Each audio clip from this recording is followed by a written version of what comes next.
Hey folks, Shut up. Hey guys, Superturn here. You may know me from the Diablo 3 Cruise series. Today I'll be your guide to saving hours in Diablo 3.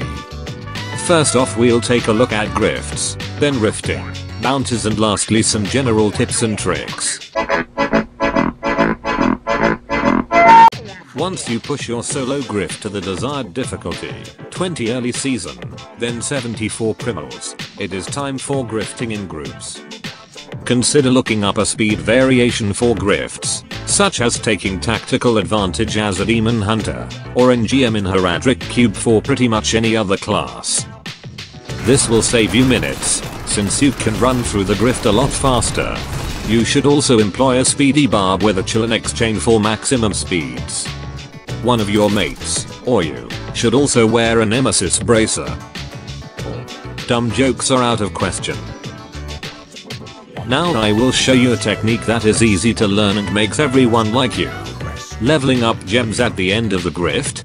There are only 2 more left. Press the teleport to town button before clicking on the remaining upgrades. You will make it just in time with both.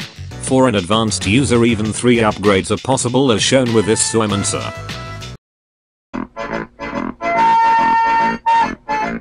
Once you have your desired build and gear you should look for a speed farming variation of it. Usually these builds use Gold Wrap, Avarice Band and Boon of the Hoarder. A perfect example is the Crusader's speed variation of the Condemn build. It also uses 2 pieces of the Sage set to maximize death breath drops. For movement speed you use your trusty horse with endurance and iron skin with flash. For an extra boost use Laws of Hope's Wings of Angels. If possible wear nemesis bracers or keep them in your inventory, because an extra elite pack will not only quicken the completion of the rift bar, but also give you more chances of legendaries. After the rift guard you should usually close the rift and start a new one. You are ultimately aiming for the greater rift stones, but on rare occasions you will hear goblins, which might be a whole pack, so you can keep clearing it. Another reason to clear a rift is a good floor, where you find an unusual amount of legendaries or a very big density of elites.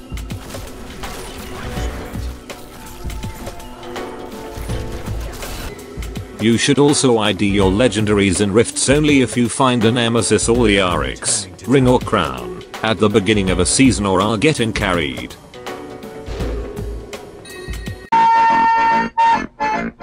For bounties the same applies as for rifts. Use a speed variation of your build. Act 1 Trough Act 4 should be done split up, since you're a group of 4. Act 5 has the biggest maps and may have the longest distance to travel to an objective, so do it together. If you specialize in attacking only a lot of mobs at once and don't kill single enemies very fast, you can tell someone else to do your act boss for you. As I said you'll be split up in different acts, so you should choose a difficulty on which you can kill enemies relatively quickly even alone, about 1 to 5 seconds for elites. As for Goblin Calls, the number 1 priority is a Goblin Shrine, since people usually throw a fit when not called. Trust me, nothing is worse than angry people online.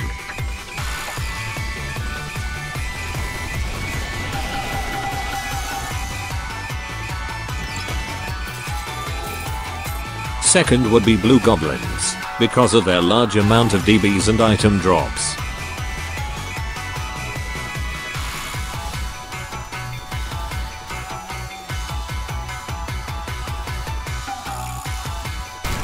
Reds are more important at season start, same goes for greens.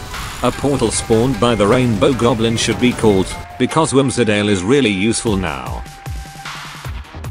A large amount of DBs, souls and legendaries with a chance for cosmic wings await you.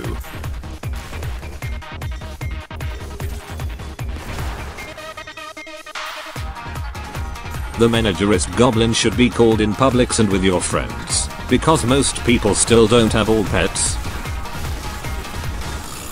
The other goblins aren't worth mentioning. But if you'd like to you can tell me your favorite goblin in the comments.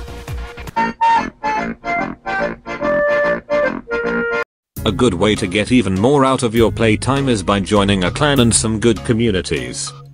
Greater rifts, cosmetic farming, Bounty split farm. Uber bosses are all good communities. You should also keep up to date with news about the game, but not through official Diablo websites. Watch some YouTubers, like Riker, who talks about the best builds for the current season. Read up more about the builds on Icy Veins and Diablo fans. If you find a minor upgrade for your gear, you should only spend time rerolling it if it is a real game changer. Otherwise you'll just spend 5 minutes which you could spend grifting with your group. Armory is probably the best addition since Crusaders, and you should make full use of the 5 slots. Let us take a look at our 2 characters' armories.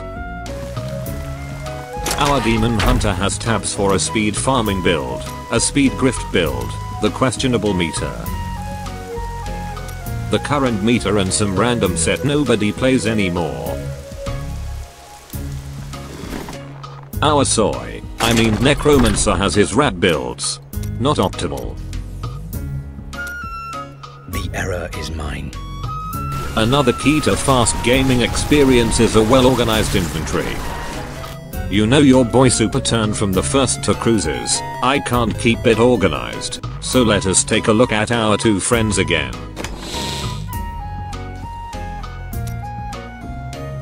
Oh, the Necromancer stash seems like a real mess. Our Demon Hunter seems to have kept it fairly well organized on the other hand. He has set items and other legendaries which belong to him marked with a DH face. His Stone of Jordan collection looks impressive. He even cleared the stuff of his Necro friend. How nice of him. Items such as Goblin Rings and Bovine Berediture should be kept for later. They can help you fill up your gold and other resource pools very quickly. That should be enough as a quick rundown.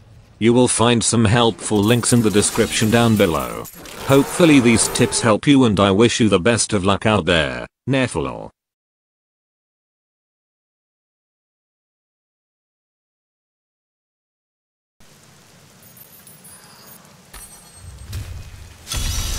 Remember, if I didn't mention something, it means it is either very trivial or try hard.